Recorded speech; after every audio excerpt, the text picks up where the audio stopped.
की छाती पर, ब्राह्मणवाद की छाती पर मध्य प्रदेश सरकार होश में आओ, मध्य प्रदेश सरकार मुर्दाबाद, जातिवादी सरकार नहीं चलेगी,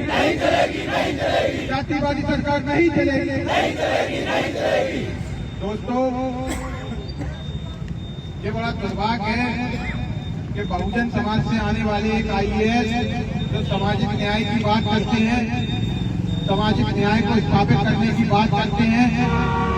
उनके ऊपर माफी मांगने के बावजूद भी कार्रवाई कर दी जाती है, उन्हें पदमुक्त कर दिया जाता है और उन्हें IAS से हटाने के लिए IAS की जो उनके पास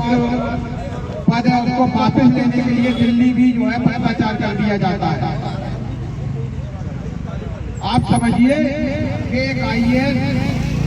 जो गरीब परिवार से उठकर इतने बड़े पद पर पहुंचा,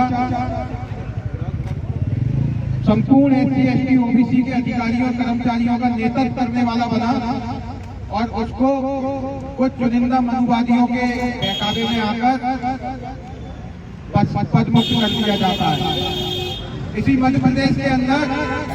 जो सामाजिक न्याय के खिलाफ बोलने वाले लोग हैं वो धड़ल्ले से खुलेआम और सिर उठाकर इस मध्य प्रदेश की सड़कों पर चल रहे हैं, चाहे वो धीरेन्द्र शास्त्री हो, चाहे वो इस मध्य प्रदेश के अंदर दलितों के खिलाफ एक्टिविटी करने वाले वो लोग हो जो पेशाब करते हैं दलितों पर, आदिवासियों पर,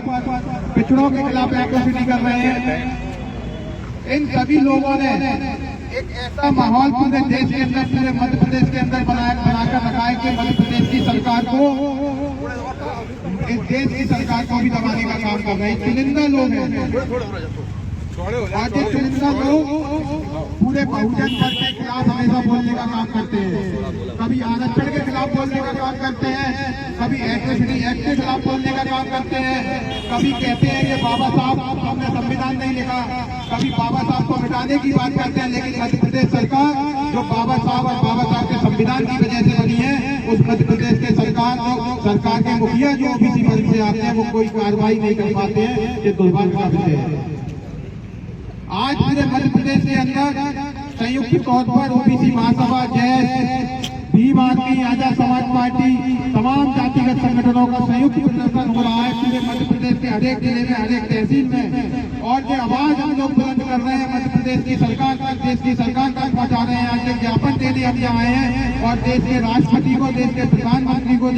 आवाज पहुंचाने का एक ज्ञापन के माध्यम से काम कर रहे हैं कि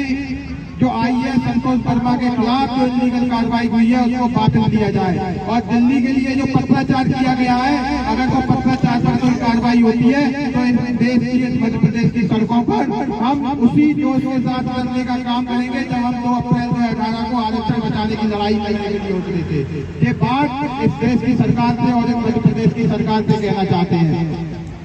अंत में मैं ये कहना चाहता हूँ कि आज भी हम लड़ने के लिए, यहाँ प्रदर्शन करने के लिए आए। उससे पहले भी प्रेस कॉन्फ्रेंस भोपाल में हुई और अगर उनको जो उनके खिलाफ कार्रवाई की गई है IAS संतोष वर्मा के खिलाफ, अगर वो कार्रवाई वापस नहीं हुई और दिल्ली में अगर उनके खिलाफ कोई कार्रवाई होती है तो इस मध्य प्रदेश की सड़कों पर एक बड़ा आंदोलन हम सब लोग मिलकर इस मध्य प्रदेश की सड़कों को जाम करने का भी काम करेंगे। और 18 जनवरी को हमने ये तय किया है कि भोपाल में हम सब लोग IAS संतोष वर्मा के सम्मान में इकट्ठे होने का काम करेंगे। आप सबसे भी निवेदन करता हूँ कि 18 जनवरी 2025 को भोपाल में IAS संतोष वर्मा के सम्मान में आप सभी लोग और जो है अपने अपने घरों से निकले, अपने अपने रिश्तेदारों को लेके, अपने अपने दोस्तों को लेके, अपने अपने परिवारों को लेके। ये समाज को बचाने की लड़ाई है, ये संविधान को बचाने की लड़ाई है, ये आरक्षण को बचाने की लड़ाई है, ये हमारे और आपके अधिकारों को बचाने की लड़ाई है। इसी के साथ बहुत बहुत धन्यवाद। हमारे बीच में अभी सिंगरौली मेडिकल कॉलेज के डीन और कोली समाज संघ के अध्यक्ष आदरणीय RD दत्त साहब भी आए हैं, उनका भी स्वागत करने लगे।